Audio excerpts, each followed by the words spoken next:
Good evening, I'm Randy Beamer. And I'm Elsa Ramon. We are cutting into commercial time here only to bring you an update on the Texas primary elections. We're getting the first results in statewide. Also, the District 25 race pitting Jeff Wentworth against former Railroad Commissioner Elizabeth Ames Jones right here. And things right now are showing Wentworth and Ames Jones running neck and neck with a little more than 35% apiece. Donna Campbell pulling in more than 25% of the support. News 4 WOAI's Brian Collister is live at the Wentworth campaign headquarters. Brian? Beamer, you're hearing the phrase, it's going to be a late night here because the numbers are coming in and they're pretty tight. Joining me now is Senator Jeff Wentworth. Jeff, tell me, what's your take on the numbers so far? Pretty tight.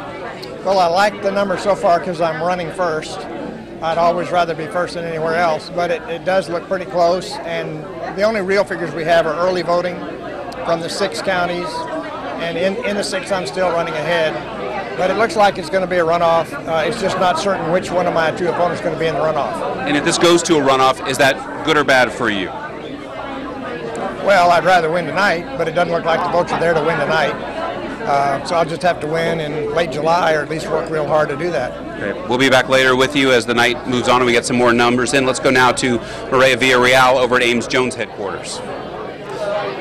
Brian, tonight we were actually at the Quarry Clubhouse where things are really getting going right now. I'm actually with Elizabeth Ames Jones. Now, we have 4 counties that encompass your district, District 25.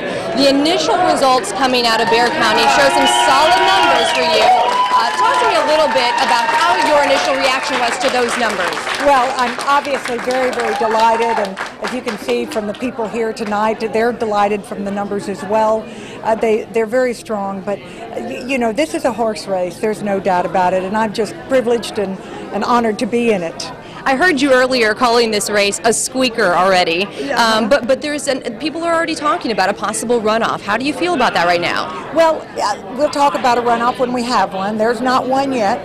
I still believe that I will finish this race, run through the tape first, but if there's a runoff, I'll be ready for that too, and then I'll have the opportunity to take my conservative message to people across Senate District 25 again. All right. Thank you so much, Elizabeth Ames Jones. We are at the clubhouse tonight. We'll keep you posted on the results. All right. Thank you, Medea. I'm Jay Avila in the Update Center, along with Greg Jefferson, our political analyst. So what are you making of these results in District 25? It's definitely bad news for Jeff Wentworth. I mean, anytime a long-time incumbent comes so close, or the second-place finisher comes so close, he is in trouble.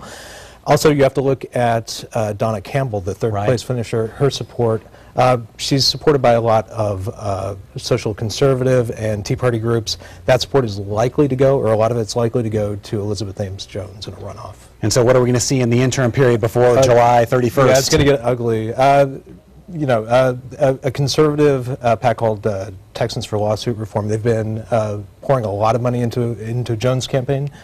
They're really going to open the spigot for this. Expect a lot of negative television ads on both sides. All right, thank you, Greg. More results throughout the evening. Right now, we'll send you back to regular programming.